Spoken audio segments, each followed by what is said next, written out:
Hello everyone, this is Kritika and welcome back to our YouTube channel Rules of Commerce. Last class हमने unit 1 complete कर लिया है and from today onwards we will be starting a new unit, that is unit number 2. Unit number 2 में हमें पढ़ना है what is market, demand, supply, equilibrium and so on. तो let's start with what is market. Market क्या होता है? Market एक ऐसा प्लेस है जहाँ पे बायर्स एंड सेलर्स जो हैं कमोडिटी को सेल करते हैं. मार्केट जो है ऑफलाइन भी होता है, ऑनलाइन भी होता है. तो जो हम एरिया की बात कर रहे हैं, जो प्लेस की बात कर सकते हैं, वो आपका ऑफलाइन भी हो सकता है या फिर ऑनलाइन भी हो सकता है. नॉर्मली आप जो वेजिटेबल मार्केट, ग्रॉसरी स्टोर जाते हो या फिर हम ऑनलाइन शॉपिंग करते हैं डिफरेंट वेबसाइट से. मार्केट में क्या होता है, बायर्स एंड सेलर्स जो हैं वो they come in contact with each other.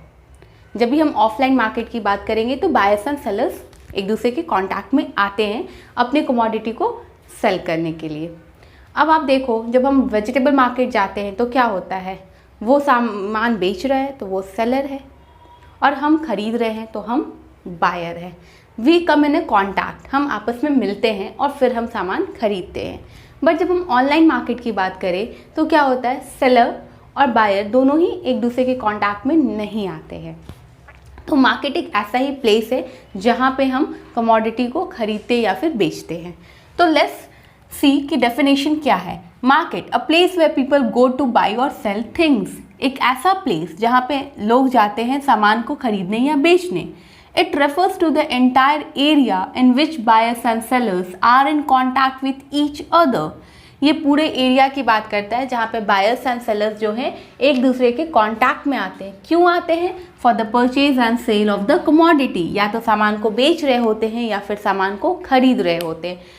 तो अगर आपसे पूछा जाए कि मार्केट के फैक्टर्स, मार्केट के एसेंशियल कंपोनेंट्स क्या हैं, तो एसेंशियल कंपोनेंट्स मार्केट का क्या होगा? एरिया. अगर आपने एरिया डिफाइन कर दिया, बायर एंड सेलर्स डिफाइन कर दिए, कमोडिटी के बारे में बातें कर दी और कंपटीशन के बारे में बात कर दिया, तो आपने मार्केट का डेफिनेशन फॉर्म कर लिया है.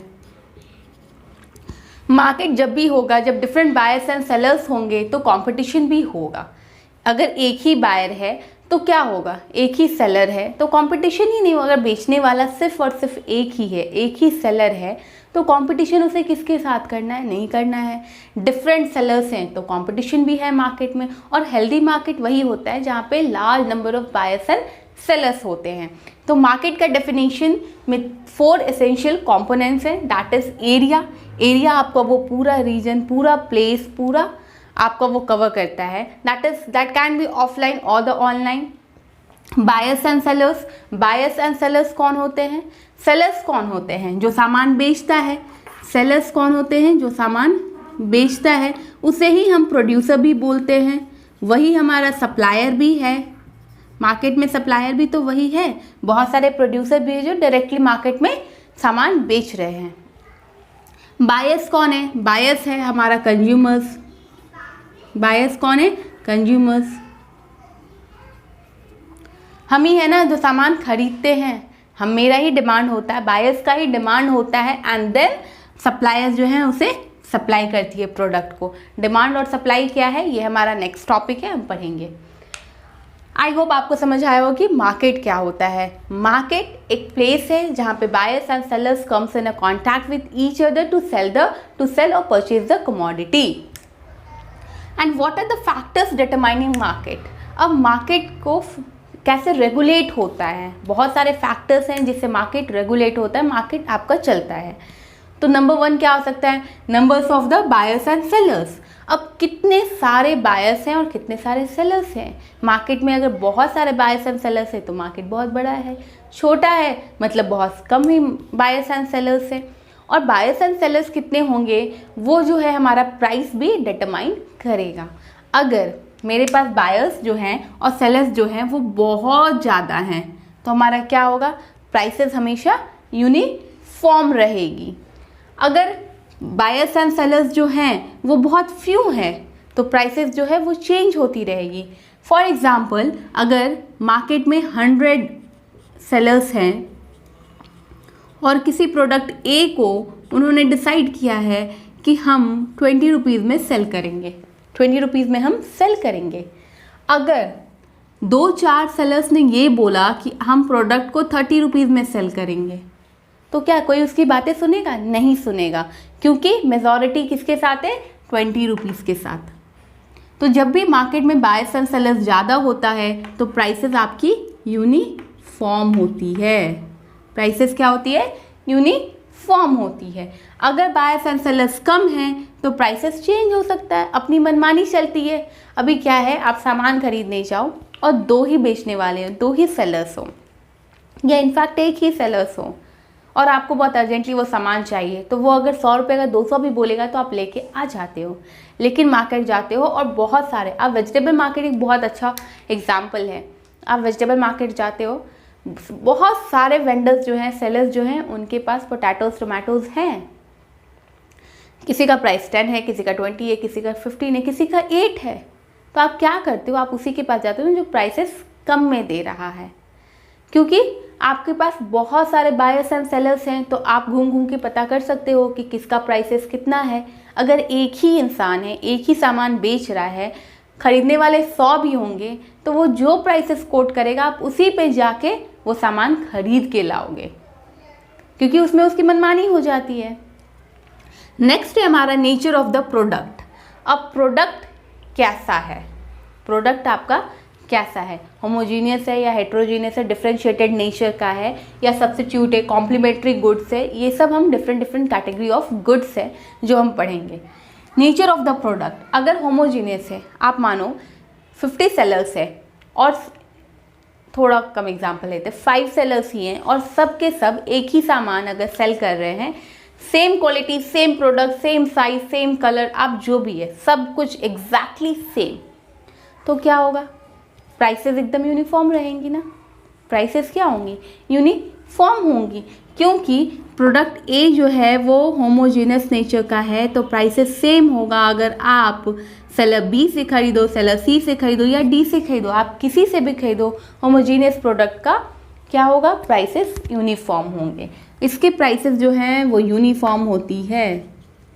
जब भी हम बात करते हैं होमोजेनियस प्रोडक्ट का मतलब they are same, exactly same in nature. जब हम बात करते हैं डिफरेंशिएटेड नेचर, मतलब अलग अलग तरीके का प्रोडक्ट, तो उसके प्राइसेस भी जो है वो वैरी करेंगे। आप एग्जांपल ले लो, washing machine, fridge, TV. Market में बहुत सारे ब्रांड हैं, बहुत सारे ब्रांड्स अलग अलग फीचर्स जो हैं वो आपको प्रोवाइड करते हैं। अलग अलग फीचर्स के लिए वो अलग अलग प्राइस भी कोट करते हैं। मतलब ये कि अगर किसी एक ब्रांड की मैंने टीवी खरीदी, कम फीचर से तो कम पैसा दिया, अगर ज़्यादा फीचर से तो ज़्यादा पैसा दिया। मतलब डिफरेंशिएटेड नेचर, वो अलग अलग नेचर का है, तो प्राइसेस भी अलग अलग हैं। नेक्स्ट आता है mobility of goods and factors of production. जो गुड्स की मोबिलिटी है, मोबिलिटी मतलब मूवमेंट, या फैक्टर्स ऑफ जो प्रोडक्शन है, वो अगर फ्रीली मूव करेगा, आप उससे चार्जेस नहीं लगा रहे हो, पैसा नहीं ले रहे हो, तो क्या है? प्राइसेस यूनिफॉर्म रहेंगे।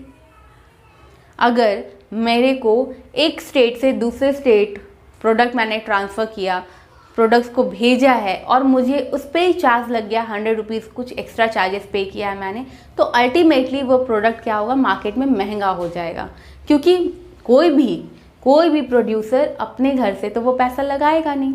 वो आफ्टर ऑल उसका जो फाइनल प्रोडक्ट आता है, जो वो प्रोड्यूस करता है, उसी पे वो सारे अपने खर्चे जोड़कर उसका प्राइस MRP जो है वो कोट करता है। बट अगर ऐसा हुआ कि कुछ भी एक्स्ट्रा चार्जेस नहीं है, वो एक स्टेट से, गुजरात से लेके महाराष्ट्र या कहीं भी भेज देता है, उसको कोई एक्स्ट्रा चार्जेस नहीं लगते हैं, तो प्राइसेस यूनिफॉर्म रहेंगी। नेक्स्ट आता है कि अगर गुड्स का मोबिलिटी जो है वो फ्री है, गुड्स का मोबिलिटी फ्री है, तो क्या होगा? प्राइसेस यूनिफॉर्म रहेंगी।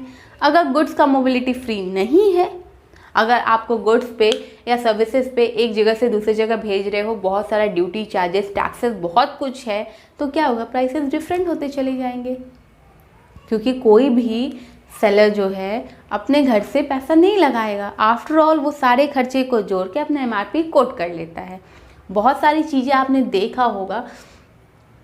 एक सिंपल से एग्जांपल आप समझाने के लिए मैं बताना चाहती हूँ कि जहाँ पे भी ऐसे एरिया में आप चले जाओ जहाँ पे बहुत फैक्ट्री है, कॉटन ड्रेसेस बनाती है, कॉटन मटेरियल्स बनाते हैं, वो लोग आपको क्लोथ्स का प्रोडक्शन करते हैं, वहाँ पे कपड़े सस्ते होते हैं।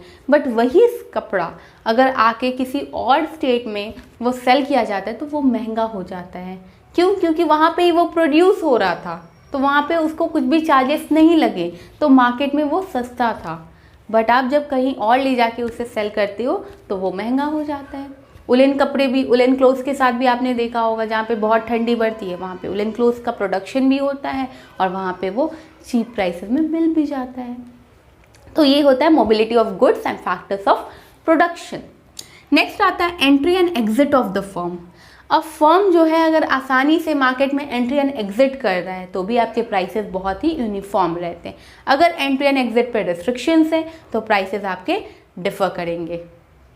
अगर 10 ही रुपया दे के मेरे को मार्केट में एंट्री भी हो गई और 10 रुपया ही दे के मार्केट से एग्जिट भी हो गया, 10 रुपये दे के एंट्री हो गई, 10 रुपये दे के एग्जिट हो गया, तो क्या हुआ?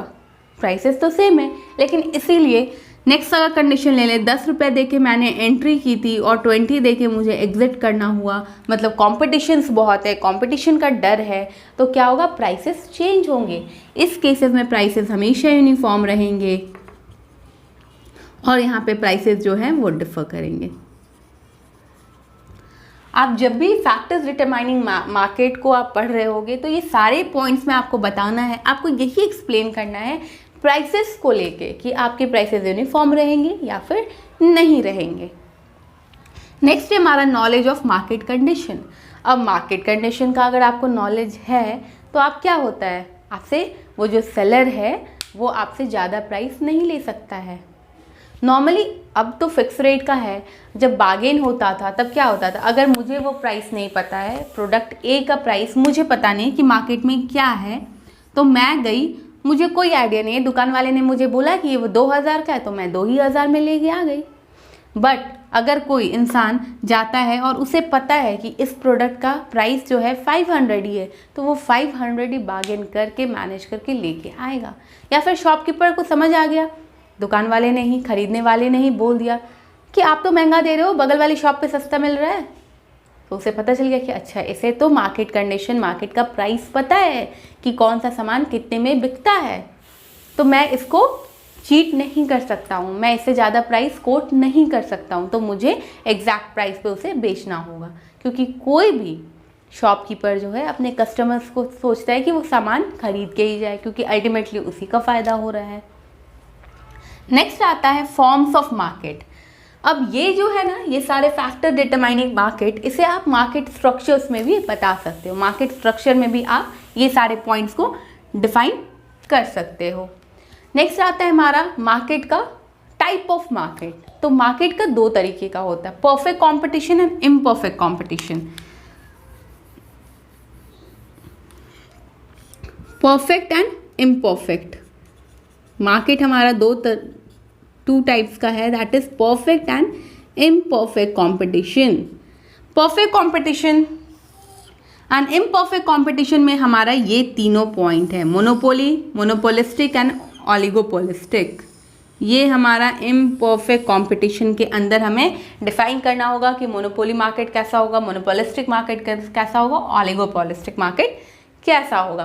परफेक्ट कंपटीशन, अब परफेक्ट कंपटीशन एक टाइप ऑफ मार्केट है। मार्केट भी बहुत तरीके का होता है, मैंने आपको बताया उसमें। अब मार्केट बहुत तरीके का होता है, उसमें परफेक्ट कंपटीशन जो है वो किस तरीके का मार्केट है। Perfect competition refers to a market situation in which there are large number of buyers and sellers। तो पहला फीचर्स क्या है, large number of buyers and sellers. अगर आपको फीचर्स याद है तो आप परफेक्ट कंपटीशन या फिर मार्केट किसी का भी आप डेफिनेशन जो है वो फॉर्म कर सकते हैं। The sellers sell homogeneous product. Perfect competition में क्या है, बेचने वाला होमोजीनस प्रोडक्ट को सेल करता है। प्रोडक्ट कैसा है, एक ही तरीके का है, same product.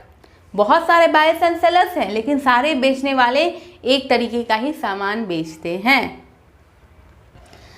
At a single uniform price through out the market. और प्राइसेस भी जो क्या है वो यूनिफॉर्म है। गुड्स तो होमोजेनस है ही और प्राइसेस भी आपके यूनिफॉर्म है, मतलब सेम है।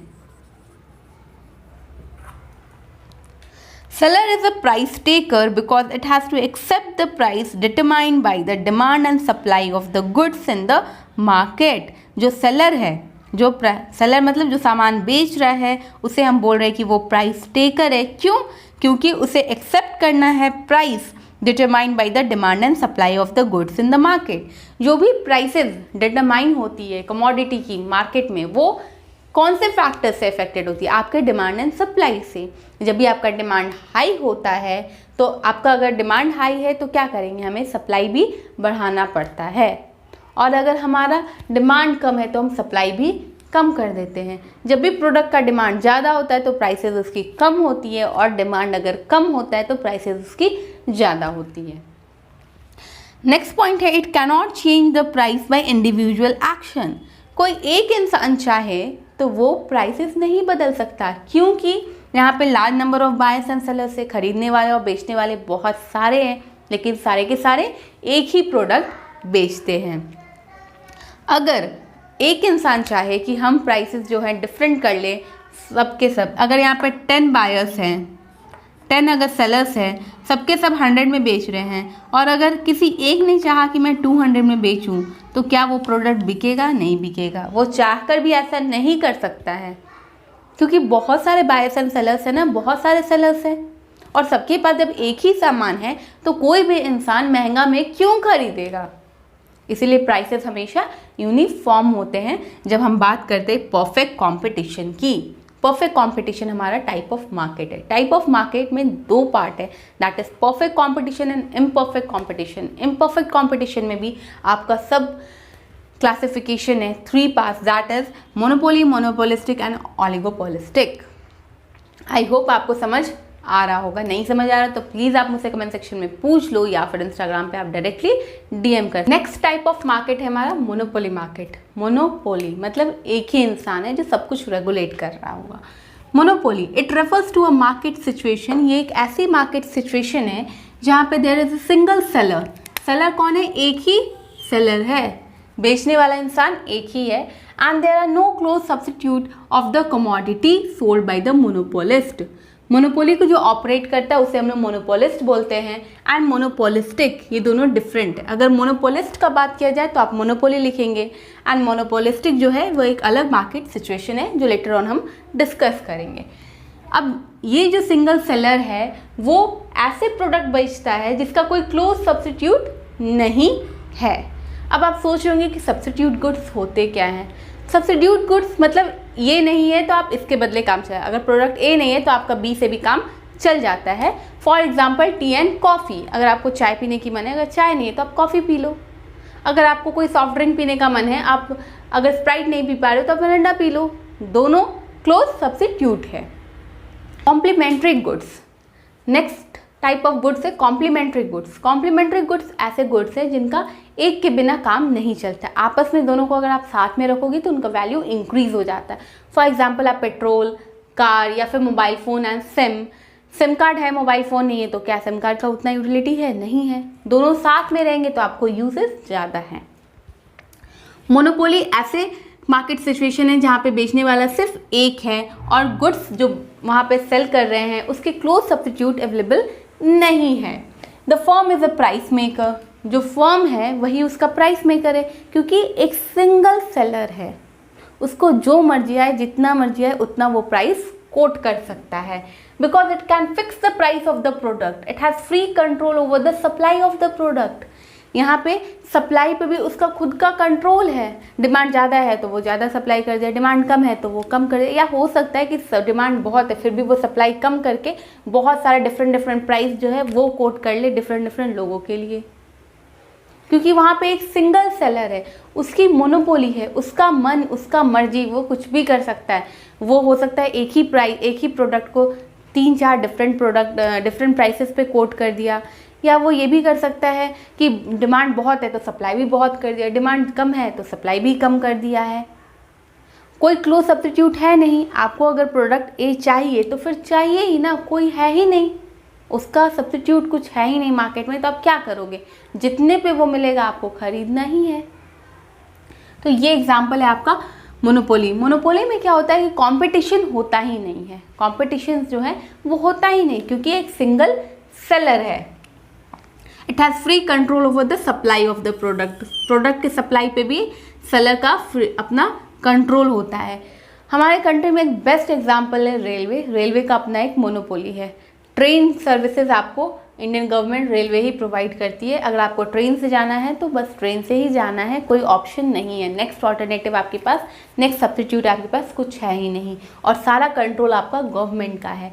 आजकल अब थोड़ा गवर्नमेंट ने प्राइवेट वालों को कुछ सेक्शन डिवाइड किया है, बट मोनोपोली अभी भी गवर्नमेंट की है। Free entry and exit monopoly market में नहीं होता है, क्योंकि अगर आप देखो एग्जांपल रेलवे में अगर कोई इन्वेस्ट करना चाहे तो क्या इतना आसान है?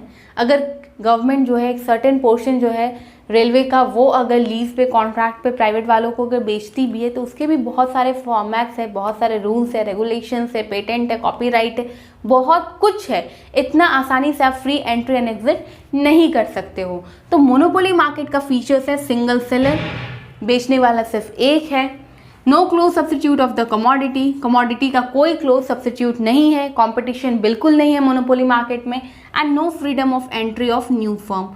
फ्रीडम है ही नहीं एंट्री एग्जिट का। बहुत जल्दी, बहुत आसानी से कोई एक दूसरी फर्म आ जाए और वो प्रोडक्ट बनाने लगे, इतना आसान नहीं है, क्योंकि काफ़ी रिस्ट्रिक्शंस रहते हैं, काफ़ी रूल्स एंड रेगुलेशंस रहते हैं। नेक्स्ट मार्केट का सिचुएशन है मोनोपोलिस्टिक। मोनोपोलिस्टिक मार्केट सिचुएशन क्या होती है? ये एक ऐसी situation in which there are large number of buyers and sellers. यहाँ पे बहुत सारे बायर्स और सेलर्स हैं, अलग अलग बहुत सारे नंबर्स हैं। The sellers sell differentiated product but not homogeneous product. Sellers जो हैं होमोजेनस प्रोडक्ट सेल नहीं करते, मतलब सब लोग जितने भी सेलर्स है सब एक ही क्वालिटी नहीं, एक ही तरह का प्रोडक्ट सेल नहीं करते, बट उनके फीचर्स थोड़े डिफरेंट है। क्या है? होमोजेनस प्रोडक्ट नहीं है, they sell differentiated product. Differentiated products मैं बता सकती हूँ, एक एग्जांपल के रूप में हम ले सकते हैं सोप या पेन। पेन भी क्या होता है, बहुत सारे ऐसे पेन है जो बहुत स्मूथ लिखता है, बहुत सारे ऐसे पेन है जो थोड़ा स्मूथ नहीं लिखता है, या डिफरेंट ब्रांड है। आप क्लोथ्स में ही जाओ ना, डिफरेंट ब्रांड है, कलर है, साइजेस हैं, बहुत कुछ है। तो क्या है? डिफरेंशिएटेड प्रोडक्ट है, होमोजेनस तो नहीं है, सब कुछ identical, same size, shape, colours तो नहीं है। टूथपेस्ट, सोप, ये सब क्या होता है? आपको काम तो एक ही कर रहा है। आप कोई भी शर्ट खरीदो किसी भी ब्रांड का, फाइनली आप शर्ट ही है वो पहनोगे, शर्ट का ही आपको फील देगा वो। आप कोई भी सोप यूज़ कर लो, फाइनली आप उससे अब नहाओगे ही। कोई भी टूथपेस्ट ले लो, आप उससे अपना दांत ही साफ कर रहे हो। बट क्या होता है? Differentiated nature. किसी का फ्रैग्रेंस कुछ और होता है, किसी का प्राइसेस कुछ और होते हैं, अलग अलग ब्रांड होते हैं। तो ये था हमारा monopolistic market. The products are close substitute of each other. बहुत ज़्यादा क्लोज सब्स्टिट्यूट होता है प्रोडक्ट्स एक दूसरे के। Product differentiation is the most important feature of monopolistic competition. Product differentiation जो है वो एक इंपॉर्टेंट फीचर है मोनोपोलिस्टिक कॉम्पिटिशन का। Each firm enjoys the monopoly over the brand of the commodity. Her firm जो है कमोडिटी का जो ब्रांड है उस पर उसकी मोनोपोली है। आप एक ब्रांड, अगर आप पाकर पेन से लिखते हो तो उसका अपना एक मोनोपोली है उस ब्रांड में, उसका अपना एक मोनोपोली है। या फिर आप एक कोलगेट यूज़ करते हो तो उस प्रोडक्ट में उस फर्म का अपना मोनोपोली है। एंड दस the firm has the control over the price of the commodity. अलग अलग ब्रांड में अलग अलग फर्म का मोनोपोली है, इसीलिए प्राइसेस जो हैं वो काफ़ी ज़्यादा कंट्रोल में रहते हैं हमारे फर्म का। अब वो तो कोलगेट का ओनर ही या पाकर पेन का जो ओनर होगा वही डिसाइड करेगा ना कि प्राइस कितना होगा, क्योंकि मार्केट में तो बहुत सारे क्लोज सब्स्टिट्यूट हैं। तो मार्केट फैक्टर्स से आप डिटरमाइन करोगे खरीदने वाले कितने हैं, किसको क्या चाहिए, किस तरह का डिमांड, उस अकॉर्डिंग आप प्राइसेस सेट कर रहे हो। तो मोनोपोलिस्टिक ही ऐसा फीचर, ऐसा मार्केट सिचुएशन है जो नॉर्मली आप देखते हो आपके आसपास। आप मोबाइल फ़ोन ही यूज़ करते हो, देख लो कितने सारे ब्रांड्स हैं। सारे मोबाइल फ़ोन में आप बातें कर रहे हो, नेट ऑन कर सकते हो, आप सर्फिंग कर सकते हो, सब कुछ फीचर सेम ही रहता है। थोड़ा फीचर्स डिफरेंट आता है, किसी का कैमरा डिफरेंट होता है, किसी का रैम डिफरेंट होता है, ये सारे। तो आपको क्या है, डिफ्रेंशिएटेड प्रोडक्ट होते हैं। इनफैक्ट मैं तो ये बोलूँगी कि आप जितने भी प्रोडक्ट यूज़ कर रहे हो वो सब मोनोपोलिस्टिक मार्केट सिचुएशन का एग्जाम्पल हो सकता है, क्योंकि आपको ऐसे प्रोडक्ट यहाँ पे रहेंगे इस मार्केट सिचुएशन में जो डिफ्रेंशिएटेड प्रोडक्ट हो but not homogeneous. Same identical shape size नहीं होगा बट उनके फीचर्स थोड़े थोड़े अलग होंगे। एक ही सारे प्रोडक्ट है, फीचर्स थोड़े थोड़े अलग है, डिफ्रेंशिएटेड प्रोडक्ट हैं और यहाँ पे बहुत सारे बायर्स हैं, बहुत सारे सेलर्स हैं। तो फीचर्स क्या हो जाएगा मोनोपोलिस्टिक मार्केट का? Large numbers of buyers and sellers, product differentiation, free entry and exit of the firm. इतने सारे लोग हैं, इतने सारे बायर्स एंड सेलर्स हैं कि एंट्री एंड एग्जिट काफ़ी फ्री है। तो ये था हमारा market. That's all for today. Bye bye बच्चों. Keep learning, keep hustling and don't forget to like, share and subscribe and do hit the bell notification icon to get the latest update.